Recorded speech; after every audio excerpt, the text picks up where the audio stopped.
I might stop collecting altogether. I feel like I've peaked at this point, and there's nowhere to go but down from here. Thanks for checking out the video. Make sure to hit that subscribe button if you aren't already. Hit that notification bell, and while you're down there, make sure to give this video a thumbs up.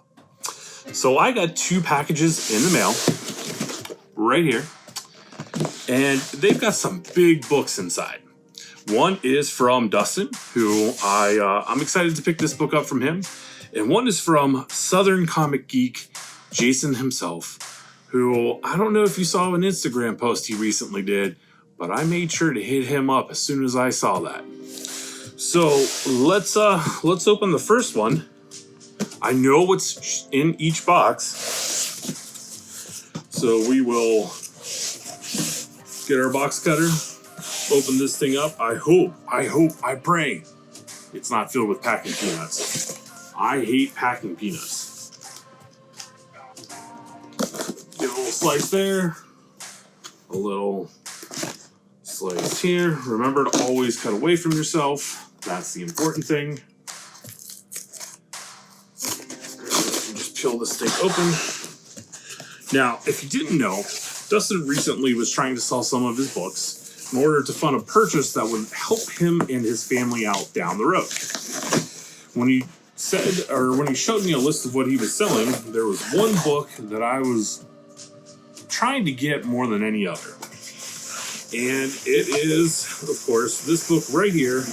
And luckily, there's no packing peanuts, so we're good. Excellent job with the wrapping. And if I know Dustin, he's going to get me back for all of those times that I've sent him stuff.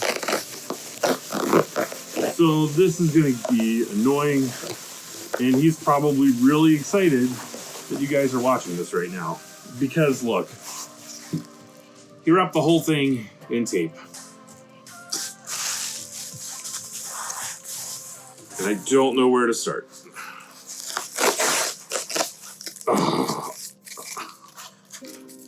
I really think each piece of tape is ripped and individually put on here. All right.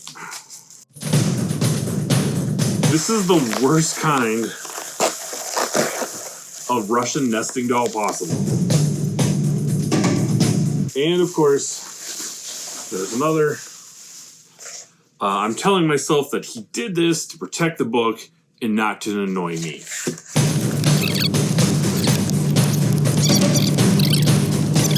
This video is seriously going to be like 15 minutes long, and 10 of it is going to be me taking this tape off and getting the book out. The book that I picked up from him, he was selling, was Uncanny X-Men, number 266, and a 9.6. Now, yes, I already do have this book. I actually have a few copies. One is graded at a 7.0, so this is definitely an upgrade over that. And I've got one at CGC right now that it's a newsstand that I really think that it's a 9.8 candidate. So this is my backup plan. You know, if that one comes back at a lower than a 9.6, I'll probably move it and keep this one. All right, so next up we got this box, which is heavy, from Jason, Southern Comic Geek. So, funny story was, he posted on Instagram that he was looking to sell his entire X-Men run. And if you know anything about me, you know that I'm trying to put together a full Uncanny X-Men run from 1 to 544, all of the annuals, all of the king size specials, and all of the giant size. There were 2 books that I was missing from making that happen. 2 books and I would have a full run. So, oh man, this thing isn't there good. So Jason puts up selling my entire collection, tags me in it. My first message to him was, how long did you think it would take for me to message you? Because it was within 5 minutes. So there should be 3 books here. I know I said I was only missing 2, but one is a definite upgrade. Also very grateful that there weren't any packing peanuts. And he wrapped these fantastic. All right. We'll tape off of there. Oh, tabs. You put tabs on the tape. Makes it so much easier.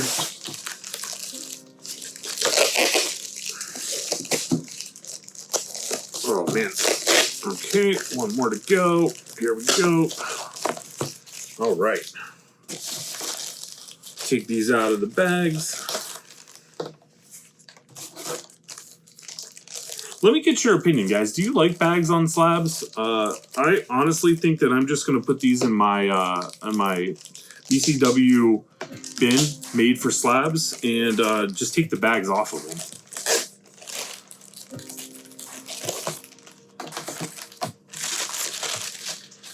All right, so let's start with the first one. This was the one that I already had, but it's an upgrade over the current issue that I have. A few months back, a local shop in the Pittsburgh area called Pittsburgh Comics put up that they had a collection that had just come in, and a big portion of that collection was early Silver Age X-Men books. I went in and I bought all of the issues that I needed, including a number 6. That number 6, I later found out when I got home, it was missing the pinup. Now that's not on the shop, that's on me for not checking. So as a reminder, always check your books before you purchase them, just to make sure that all of the pages are there. So the page that it's missing is a pinup. It doesn't affect the story, but it's still not a complete book. And that kind of bothers me a little bit. And that's why this book here was the first one that I was trying to upgrade once I got close to completing that whole X-Men run. And that book, of course, is X-Men number 6 with the fantastic Submariner appearance on the cover there, graded at a 5.0. Now, the great thing about this book and the deal that I got on this book is that lately this book has been blowing up because the Submariner has been casted for Black Panther 2. And it's one of those books that I wish I would have picked up maybe a month or two ago before that news broke. I think the prices on this weren't as high then, but I knew that this was the first book that I needed to get to upgrade to get that sense of a full, complete collection, because I knew the price on this one is going to just go nowhere but up. So X-Men number 6 in a 5.0. That's a really nice, respectable grade. So next up, this is one of the books that I needed. This was X-Men number 5 in a 3.5. So, of course, this is the third appearance of Magneto, the second appearance of the Brotherhood of Evil Mutants, which makes up Mastermind, Toad, Quicksilver, and Scarlet Witch. This book has been going up lately just because of how great WandaVision was doing. I unfortunately purchased my number 4 right when WandaVision ended. Not good timing on my part. And finally, the last book I got from Jason, the last book I needed to complete my Uncanny X-Men run, was X-Men number 2. It's X-Men number 2 and a 2.5. I'm really excited to have this book. This book has been blowing up lately. I guess just that many people are into the Vanisher. Can't explain it. But the cover presents really well, and I know what you're all thinking. Oh, it's a PGX. Yes, it's a PGX, but it's my PGX. And it's an X-Men number 2. This was the last book I needed. I can't even begin to tell you guys how excited I am to own all of these. That's it, everyone. These are the books I picked up. They're helping me finish my Uncanny X-Men run. I didn't think I'd ever get to this point. In fact, I'm really shocked that I did. It's kind of amazing when you think about it. I had a goal in mind when I first started collecting, and that goal was to finish the 1991 X-Men run, and I did. And after that, I started going after Uncanny X-Men. But it hasn't really been, I haven't really been too serious about it until the last year and a half. Sure, I had big major keys in X-Men. I had a giant size, and I had an X-Men 94.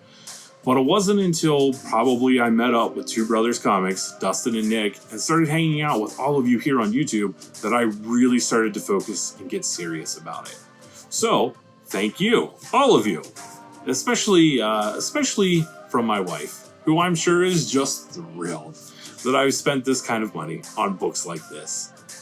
Especially because I won't stop talking about how awesome the comics are. As far as what goes next for me, I couldn't tell you. I might stop collecting altogether. I feel like I've peaked at this point, and there's nowhere to go but down from here. I guess I could start collecting things like Beanie Babies or maybe even Pogs. Do they still make Pogs? Nah, I'm just kidding. I'm always going to collect comics. If you have any suggestions for what I should go after next, whether it be full runs or key issues, let me know in the comments down below. I'm always open to suggestions, and your suggestions might be better than what I'm thinking of inside my head right now.